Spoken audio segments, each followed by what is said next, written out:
Yes, we start with advanced materials, sir. Advanced materials. Under Dr. Devashish Bhattacharya ji. Thank you. Moving to the next report, Women in STEM, please. Under the support of Ms. Shruti Kannan.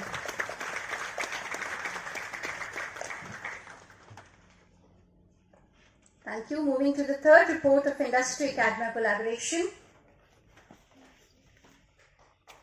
Under the support and guidance of Professor Rishikesh Krishnan.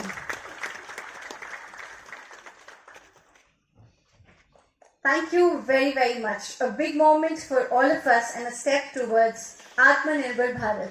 Thank you. Of course, very timely and important, and I'm very happy to be giving a special address to this August gathering, and where we have our stakeholders from various fields who are coming together to deliberate on this various topics that have been chosen for the summit. And of course, there are of contemporary pressing issues that need to be addressed. Today, we are on the brink of a changing world.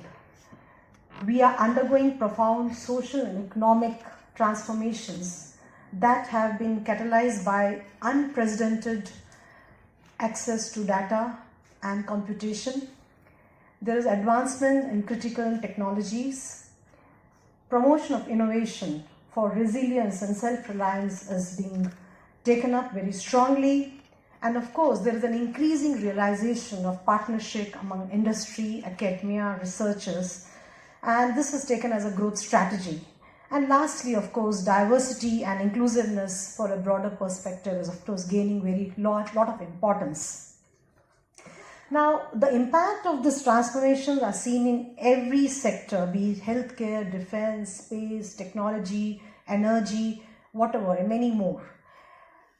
Even if you see actually that the journey of India for the last 75 years, India has made commendable advancements in both the civilian as well as strategic sectors.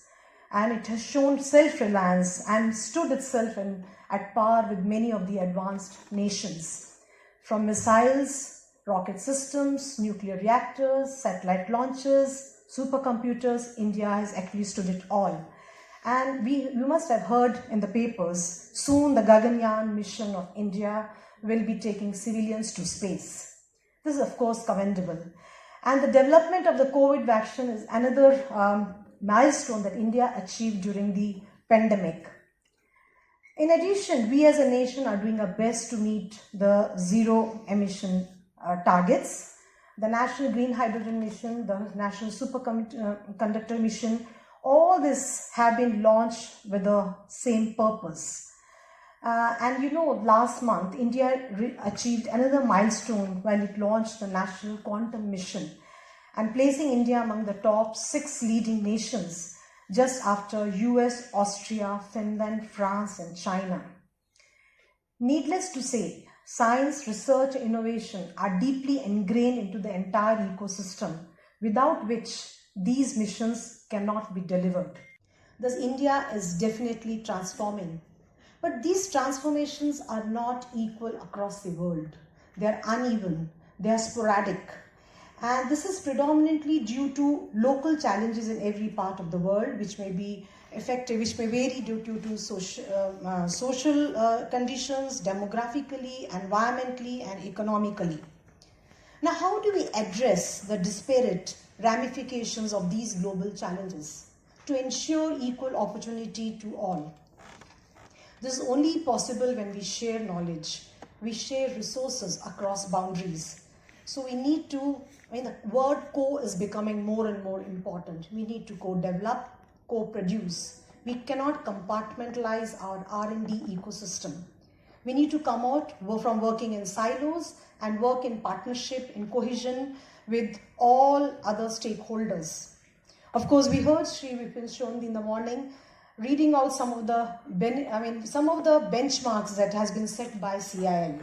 So it will be really interesting to know during the deliberations of the day how this is more discussed during the various the panel discussions that Summit has laid out, this CII has laid out. So I'm sure with this understanding and motivation, this is how CII has actually focused on 4 panel areas.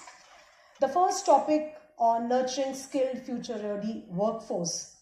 As you're all aware that under the G20, India's G20 presidency, the G20 Chief Science Advisors Roundtable has been introduced, and we had a very successful first meeting in Ramnagar, Uttarakhand, and where we discussed on 4 important topics. And of course, some of the member countries, particularly the ones faced with an aging population, had raised specific issues about future workforce. So taking this discussion forward, I'm happy to state that our office is co-hosting the special panel on nurturing skilled future-ready workforce under the joint banner of G20 Chief Science Advisors Roundtable and Business 20. Now, of course, we foresee some of challenges which are involved in this. There is lack of appropriate training and education. The pace of technological advancement is there, which we need to meet. There is aging population in some societies, brain circulation and unequal distribution of skilled professionals, and of course, inclusivity issues in workforces. So these are all multidimensional and transboundary, and these need to be taken into account when we discuss this issue.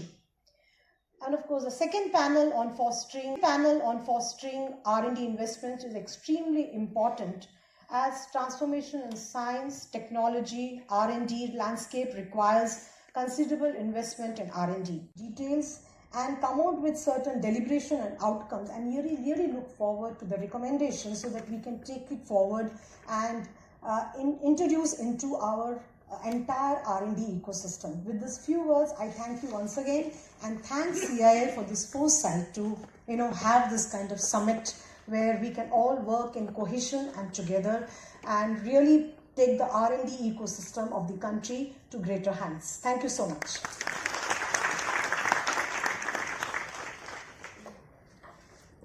Thank you so much, ma'am.